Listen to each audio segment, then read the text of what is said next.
হায় ভগবান, আমার একমাত্র মেয়ে মা বেহুলা সে কখন কি করে।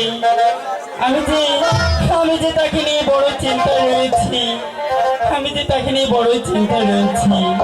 সে বড় হয়ে গেছে। তাকে যে হ্যালো চেক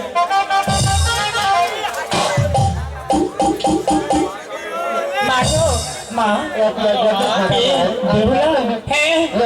তুমি এসেছো মা? তোমাকে এই গোটা এলাকা খুঁজে বেড়ালাম, কোথাও পেলাম না। তুমি এখানে গান শুনছো? হ্যাঁ মা, তুমি এসেছো। আমি যে বড় খুশি হয়েছি মা, আমি বড় খুশি হয়েছি। মাগো, হ্যাঁ মা, বলো, একটা কথা বলবো? অবশ্যই মা, তুমি আমার একটা এখন মাত্র মেয়ে। তুমি বলবো না তো কে বলবো বলো? মাগো, হ্যাঁ বলো। আমরা ওই নদীতে একটু চান করতে যাবো। না মা, তুমি যে বড় হয়ে গেছো আর এই ভর দুপুরে তুমি ওই নদীতে চান করতে যেতে পারবে না মা। কেন মা? তুমি যে বড় হয়ে গেছো মা। ও, আমি বড় হয়ে গেছি তাই যেতে পারবো না? হ্যাঁ মা।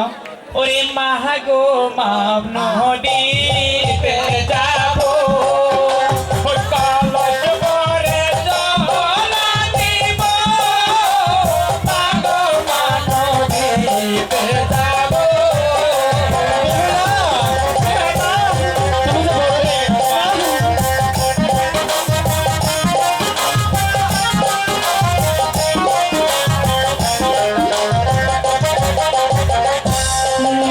যাসনে মা তুই তো হইল দিতে অমন কলস ভরে আছে। যাসনে মা তুই হইল দিতে। না মা, তুমি তো বড় হয়ে গেছো মা।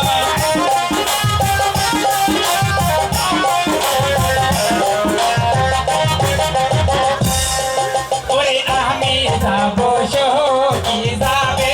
যেমন যাবো তেমন আসবো। আমি যাবো, সখী যাবে। আমি যাবো না। না মা, আমি যে তোমাকে যেতে দিতে পারি না মা।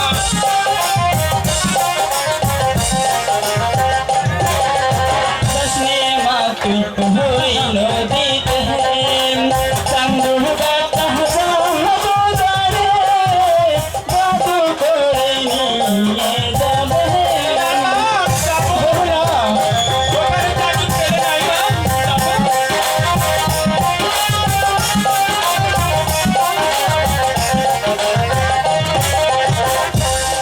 ওরে মা হয়ে তুই দিও না বাধা। যেমন যাবো তেমন আসবো। মা হয়ে তুই দিস না বাধা। মা, যাবো। না বন্ধুরা,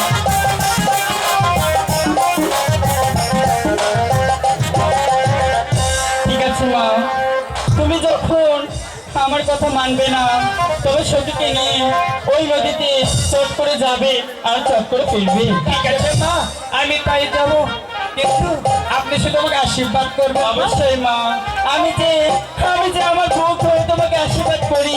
আর সখী, তুমি তাড়াতাড়ি মা বেহুলাকে নিয়ে চলে এসো। ঠিক আছে মা, তুমি আমার লোক। বিকাল 10